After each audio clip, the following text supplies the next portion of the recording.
அன்புள்ள ஆண்டவரே, மீண்டும் உம்முடைய பரிசுத்த நாமத்திற்கு கொடான கொடி ஸ்தோத்திரங்களை ஏறெடுத்து தேவ சமூகத்தில் இந்த நாளின் காலையின் ஆசீர்வாதத்தை பெற்றுக்கொள்வதற்கு உம்முடைய சமூகத்தில் அழைக்கப்பட்டு இருக்கிறோம். வந்திருக்கின்ற எங்கள் ஒவ்வொருவரையும் நீர் உமக்கு பிரியமான பாத்திரமாக தெரிந்து கொண்டதற்காக ஸ்தோத்திரம்.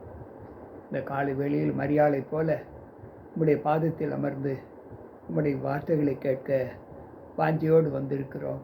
எங்களை ஏற்று பலப்படுத்தும். மீட்பர் இயேசு கிறிஸ்துவின் நாமத்தில் ஜெபிக்கிறேன் நல்ல பிதாவே, ஆமென். அன்பு பிள்ளைகளே, கர்த்தருடைய வார்த்தைகளை கேட்பதற்கு தேவ சமூகத்தில் வந்திருக்கிற உங்கள் அனைவருக்கும் இந்த வாரத்தின் மத்திய நாளின் புதன்கிழமையின் காலையின் வாழ்த்துக்களை தெரிவித்துக் கொள்கிறேன். கர்த்தர் நம்மோடு இருப்பாராக. இன்றைக்கு நாம் தேவ சமூகத்தில் ஒரு நல்லதொரு சத்தியத்தை நாம் கேட்க இருக்கிறோம். இந்த சத்தியம் என்னவென்றால், நம்முடைய வாழ்க்கையில் நாம் கிறிஸ்துவோடு இணைக்கப்பட்டு இருக்கிற ஒரு அனுபவத்திலே நம்முடைய குணலட்சணங்கள் எப்படி அமைந்திருக்கிறது, நாம் எவ்வளவு காலம் ஆண்டவரோடு இருந்தாலும் நமக்குள் இருக்கக்கூடிய குணங்கள் மாறிவிட்டதா அல்லது மாறவில்லையா? ஆனால் வேதாகமம் இப்படி சொல்லுகிறது, மாறவில்லை என்று சொல்லுகிறது. ஏன் மாறவில்லை என்றால், நாம் இன்னும் மாமிச சிந்தையில்தான் வாழ்ந்து கொண்டு இருக்கிறோம் என்று ஆண்டவர் சொல்லுகிறார். அதில் ஒரு குணம்தான் கெட்ட பெயர் உண்டாக்குவது, அவதூறு உண்டாக்குவது. அதாவது செய்யாத ஒரு செயலை செய்ததாக கூறி நாம் அந்த தனிப்பட்ட மனிதருக்கோ அல்லது ஒரு குடும்பத்திற்கோ கெட்ட பெயரை உண்டாக்குவது, அதுதான் அவதூறு என்று சொல்லுகிறோம். இன்றைக்கு இந்த குணங்கள் கிறிஸ்துவ மக்கள் மத்தியிலே காணப்படுகிறதா அல்லது வந்திருக்கின்ற நம்மிடத்தில் இந்த குணங்கள் காணப்படுகிறதா என்பதை யோசிக்க வேண்டும். 50வது சங்கீதம் 20வது வசனம் இப்படி சொல்லுகிறது, நீ உட்கார்ந்து உன் சகோதரனுக்கு விரோதமாக பேசி உன் தாயின் மகனுக்கு அவதூறு உண்டாக்குகிறாய். நீ உட்கார்ந்து உன் சகோதரனுக்கு விரோதமாய் பேசி உன் தமையனுக்கு, உன் உடன் பிறந்த சகோதரர்களுக்கு அவதூறு உண்டாக்குகிறாய். இந்த அவதூறு உண்டாக்குவதற்கு அடிப்படை காரணம் என்ன? பொறாமை. பொறாமை வருவதற்கு மூல காரணம் என்ன? அவருடைய செய்கைகள் பிடிக்காதது, தன்னை காட்டிலும் அதிகமாக பேர் பெற்று விட்டான் என்பதை நினைத்து பொறாமைப்படுவது. இது நிமித்தம்தான் மற்றவர்களை எப்படியாவது கெடுக்க வேண்டும், மற்றவருடைய பெயருக்கு களங்கம் விளைவிக்க வேண்டும் என்று அநேகருடைய இருதயங்கள் பொங்கிக் கொண்டிருப்பதை நாம் பார்க்கிறோம். அதை கிறிஸ்துவை ஏற்றுக்கொண்ட பிள்ளைகள் ஒரு நாளும் செய்யக்கூடாது என்று இங்கு ஆண்டவர் சொல்லுகிறார். சகோதரர் ஒருமித்து வாசம் பண்ணுவது எத்தனை இன்பமும் நலமுமாயும் இருக்கும் என்று ஆண்டவர் சொல்லும்போது, அந்த ஒருமித்த சிந்தையை நாம் விட்டுவிட்டு ஒரு தாயின் வயிற்றில் பிறந்த சகோதரர்களுக்கு விரோதமாக அவதூறு பேசுகிறோம் என்பதை ஆண்டவர் நமக்கு சொல்லுகிறார். மேலும் 101வது சங்கீதம் 5வது வசனம் இப்படி சொல்லுகிறது, பிறனை இரகசியமாய் அவதூறு பண்ணுகிறவனை சங்கரிப்பேன், மேட்டுமை கண்ணனையும் பெருநஞ்சுள்ளவனையும் பொறுக்க மாட்டேன் என்று சொல்லுகிறார். யாரெல்லாம் மற்றவருடைய பெயருக்கு களங்கம் உண்டாக்குகிறார்களோ அவர்களை நான் விருதாவாக விடமாட்டேன், அவர்களை சங்கரிப்பேன் என்று ஆண்டவர் சொல்லுகிறார். மேட்டுமை கண்ணனையும் பெருநெஞ்சு உள்ளவனையும் நான் சகித்து கொள்ள மாட்டேன், பொறுக்க மாட்டேன் என்று ஆண்டவர் சொல்லுகிறார். அன்பு பிள்ளைகளே, இன்றைக்கு எத்தனை தூஷண வார்த்தைகளால் நாம் மற்றவர்களுக்குள் இருக்கக்கூடிய அந்த குணங்களை நாம் பார்த்து கொண்டு இருக்கிறோம். யோசித்து பார்ப்போம். ஆவியானவர் நம்மிடத்திலே சொல்லுகிற ஒரு காரியம் என்ன என்றால், ஒவ்வொரு நாளும் தேவ அனுகூலத்தில் வாழ்ந்து கொண்டிருக்கிற நமக்கு ஆண்டவர் கொடுக்கிற ஆலோசனைகள் என்ன?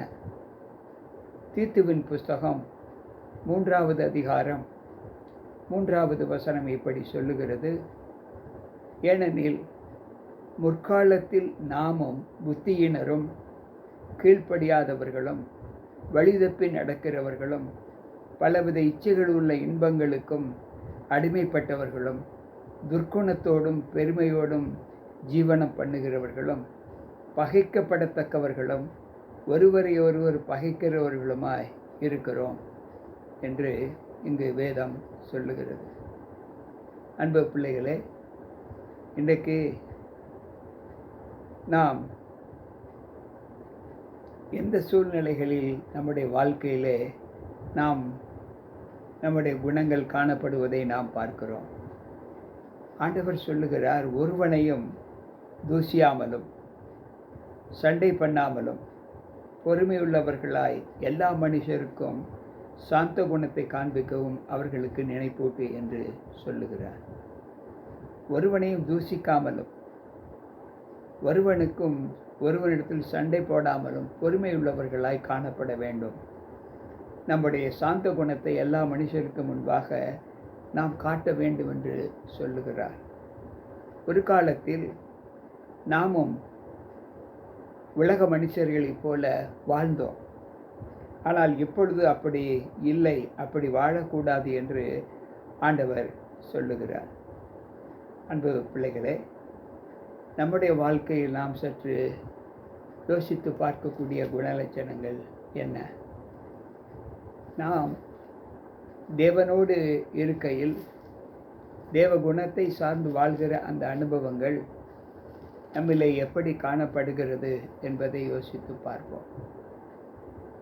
மேலும் 2 தீமோத்தேயுவின் புஸ்தகம் 3வது அதிகாரம் 3வது வசனம் இப்படி சொல்லுகிறது: ஸ்பாப அன்பில்லாதவர்களாயும் இணங்காதவர்களாயும் அவதூறு செய்கிறவர்களாயும் இச்சையடக்கம் இல்லாதவர்களாயும் கொடுமை உள்ளவர்களாயும் நல்லோர்களை பகைக்கிறவர்களாயும் துரோகிகளாயும் துணிகரம் உள்ளவர்களாயும் இருமாப்புள்ளவர்களாயும் தேவ பிரியராய் இராமல் சுகபோக பிரியராயும் தேவபக்தியின் வேஷத்தை தரித்து அதன் பலனை மறுதளிக்கிறவர்களாகவும் இருப்பார்கள்.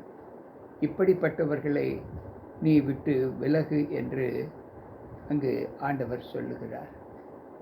அன்பு பிள்ளைகளே, நீங்கள் வாசித்து பார்ப்பீர்கள் என்று சொன்னால், அந்த 2 தீமோத்தேயுவின் புஸ்தகம் 3வது அதிகாரம் அங்கு 2 5 வசனங்கள் வரை வாசிப்பீர்கள் என்று சொன்னால், மொத்தம் 19 விதமான குணங்களை, மாமிச பலவீனங்களை பெற்றிருக்கிற குணத்தோடு நாம் வாழ்ந்து கொண்டு இருக்கிறோம் என்று சொல்லுகிறார். அதில் அவதூறு செய்வது ஒரு குணம் என்று வேதம் நமக்கு சொல்லுகிறது. இப்படி யாரெல்லாம் அவதூறு செய்கிறார்களோ அவர்களை நான் வெறுத்து அவர்களை சங்கரிப்பேன் என்று ஆண்டவர் சொன்னதாக நாம் 101வது சங்கீதம் 5வது வசனத்திலே வாசித்தோம். எனக்கு பிரியமான தேவ பிள்ளைகளே, இன்றைக்கு நம்முடைய வாழ்க்கையில் நாம் தேவனோடு இருக்கிற அந்த அனுபவங்களை எப்படி பகிர்ந்து கொள்வது என்பதை யோசித்து பார்ப்போம். மேலும் பவுல் சொல்லுகிற வார்த்தை 1 தீமோத்தேயு 5:8 அவர் சொல்லுகிறார்: ஒருவன் தன் சொந்த ஜனங்களை விசேஷமாய் தன் வீட்டாரையும் விசாரியாமல் போனான். அவன் விசுவாசத்தை மறுதலித்தவனும் அவிசுவாசிகளும் கெட்டவனாய் இருப்பான்.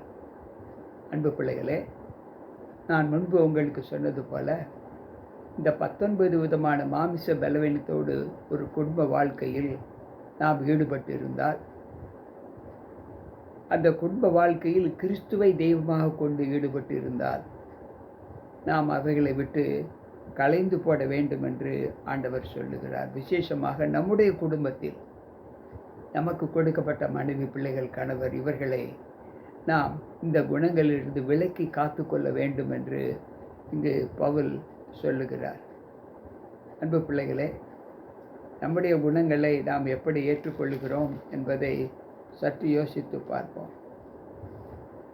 எந்த சூழ்நிலையிலும் நாம் தேவனுக்கு உகந்த ஒரு ஜீவிதத்திலே நம்முடைய வாழ்க்கையை காண்பிக்க வேண்டும் என்று ஆண்டவர் சொல்லுகிறார்.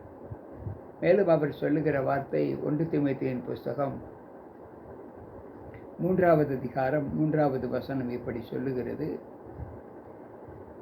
அவன் மதுபான பிரியனும் அடிக்கிறவனும் இழிவான ஆதாயத்தை இச்சிக்கிறவனுமாயிராமல் பொறுமையுள்ளவனும் சண்டை பண்ணாதவனும் பண ஆசை இல்லாதவனுமாய் இருந்து தன் சொந்த குடும்பத்தை நன்றாய் நடத்துகிறவனும் தன் பிள்ளைகளை சகல நல் ஒழுக்கமுள்ளவர்களாய் கீழ்ப்படி பண்ணுகிறவர்களாயும் இருக்க வேண்டும் என்று சொல்லுகிறார். அன்பு பிள்ளைகளே, இன்றைக்கு நம்முடைய வாழ்க்கையில் ஒரு குடும்பத்தில் சகோதர சகோதரிகள், மனைவி, பிள்ளைகள், கணவன், பெற்றோர்கள் இவர்களுக்குள் நாம் வாழ்ந்து வருவதைத்தான் குடும்பம் என்று சொல்லுகிறோம். ஆனால் இன்றைக்கு இந்த அனுபவங்களோடு அநேகர் வாழ்வது இல்லை. அன்பாக நம்மை வாழ்க்கையில் பெற்று நம்மை பராமரித்து பாதுகாத்து வந்த பெற்றோர்களை, தாயையும் தகப்பனையும், உடன் பிறந்த சகோதர சகோதரிகளையும் விலக்கிவிட்டு தனக்கென்று ஒரு சொந்த குடும்பத்தை ஏற்படுத்தி அதில் வாழ்கிற அனுபவங்களை, அப்படிப்பட்ட பிள்ளைகளை நாம் பார்க்கிறோம். ஆண்டவர் சொல்லுகிறார், வேதம் சொல்லுகிற வார்த்தை, தேவனுடைய ஜீவிதத்தில் எப்படி இருக்க வேண்டும், எந்த சூழ்நிலையிலும் நாம் இந்த குணங்களை நம்முடைய ஜீவிதத்திலிருந்து நாம் எடுத்து போட வேண்டும் என்று அங்கு ஆண்டவர் சொல்லுகிறார். எனக்கு பிரியமான தேவ பிள்ளைகளே, இந்த அவதூறு என்பது ஒரு மனிதனை எப்படிப்பட்ட பாவத்திற்குள் இழுத்து செல்லுகிறது என்பதை சற்று யோசித்து பார்ப்போம். எனவேதான் ஆண்டவர் சொல்லுகிறார், சங்கீதக்காரர் சொல்லும்போது, கர்த்தாவே என் நாவுக்கு காவல் வையும். எந்த சூழ்நிலையிலும் நான் பேசுகிற பேச்சுக்கள் மனித ஜீவிதத்திற்கு மட்டுமல்ல, உமக்கு தீங்கு விளைவிக்காதபடி, உம்மை குறித்து கெட்ட செய்கைகள் சொல்லாதபடிக்கு என்னுடைய வாழ்க்கை காணப்பட வேண்டும் என்று அங்கு ஆண்டவர் சொல்லுகிறார். அன்பு பிள்ளைகளே, இந்த அனுபவத்திலே இன்றைக்கு நம்முடைய வாழ்க்கை காணப்படும் என்று சொன்னால், நாம் தேவனோடு இசைந்திருக்கிற ஒரு அனுபவத்திலே நாம் கர்த்தருக்கு பிரியமான பிள்ளைகளாக வாழ்ந்து அவதூறு என்கின்ற ஒரு சொல்லுக்கு இடம் கொடுக்காமல், ஒரு தனிப்பட்ட ரீதியிலும், குடும்ப ரீதியிலும், சபை ரீதியிலும், உலக ரீதியிலும் நம்மால் மற்றவர்களுக்கு எந்த சூழ்நிலையிலும் ஒரு கெட்ட பெயர் வரக்கூடாது என்பதை நாம் நினைத்து செயல்படுவோம் என்றால், ஆண்டவருடைய கோபத்திற்கு நம்மை விலக்கி காத்து தேவனுடைய ஆசீர்வாதத்திற்கு, கிருபைக்கு இரக்கமுள்ள பிள்ளைகளாக நம்ம ஒப்புக் கொடுப்போம். எனவே இனிமேலும் அவதூறு பண்ணுகிற, அவதூறு பேசுகிற, தன் சகோதரனுக்கு விரோதமாக செயல்படுகிற அந்த எண்ணங்களை விட்டு நாம் விலகி நாம் தேவனுக்கு பயப்படுகிற பிள்ளைகளாக நம்ம ஒப்புக் கொடுப்போம். ஜெபிப்போம். அன்பு ஆண்டவரே, மீண்டும் உம்முடைய பரிசுத்த நாமத்திற்கு கொடான கொடி நன்றிகளை ஏறெடுத்து தேவ சமூகத்தில் வந்திருக்கிற எங்கள் ஒவ்வொருவருக்குள்ளும் உம்முடைய கிருபை, உம்முடைய சமாதானம், சந்தோஷம் இருந்து பாதுகாத்து கொள்ள என் தேவன் எங்களை பலப்படுத்தி காத்துக்கொள்ளும். உம்முடைய மேலான நம்பிக்கைக்கு நாங்கள் சாட்சியாக வாழ்வதற்கான பலத்தை எங்களுக்கு தந்தீர். அந்த பலத்திலே நாங்கள் எந்த சூழ்நிலையிலும் எங்களுடைய குடும்ப வாழ்க்கையிலும் சரி, சபை வாழ்க்கையிலும் சரி, உலக ஜீவிதத்திலும் சரி, எங்களால் மற்றவர்களுக்கு எந்தவித ஆண்டவரே கெட்ட பெயர் வராதபடி நாங்கள் காத்துக்கொள்ள எங்களை உம்முடைய கருத்தில் ஒப்புக் கொடுக்கிறோம். இந்த நாளின் போதனை எங்களுடைய விசுவாச வாழ்க்கைக்கு மிகுந்த பலன் கொடுக்கக்கூடியதாய் காணப்பட்டதற்காய் ஸ்தோத்திரம். தொடர்ந்து உம்முடைய கிருபையின் கரை எங்களோடு இருந்து காத்துக்கொள்ளும். கேட்ட ஒவ்வொரு பிள்ளைகளோடும் உம்முடைய வல்லமை தங்கும்படி அவர்களுக்கு நல்ல பலத்தை தாரும். மீட்பர் இயேசு கிறிஸ்துவின் நாமத்தில் ஜெபிக்கிறேன் நல்ல பிதாவே, ஆமென். அன்பு பிள்ளைகளே, கேட்ட சத்திய வார்த்தைகள் நம்முடைய ஆவிக்குரிய வாழ்க்கைக்கு மிகுந்த சத்துவமாய் இருக்கும் என்று கர்த்தருக்குள் நம்புகிறேன். அதிலே நாம் நிலைத்திருப்போம். மீண்டும் நாளை சந்திப்போம். உங்கள் போதகர் ஜி.கே. ராபர்ட். கர்த்தர் நம்மோடு இருப்பாராக. ஆமென்.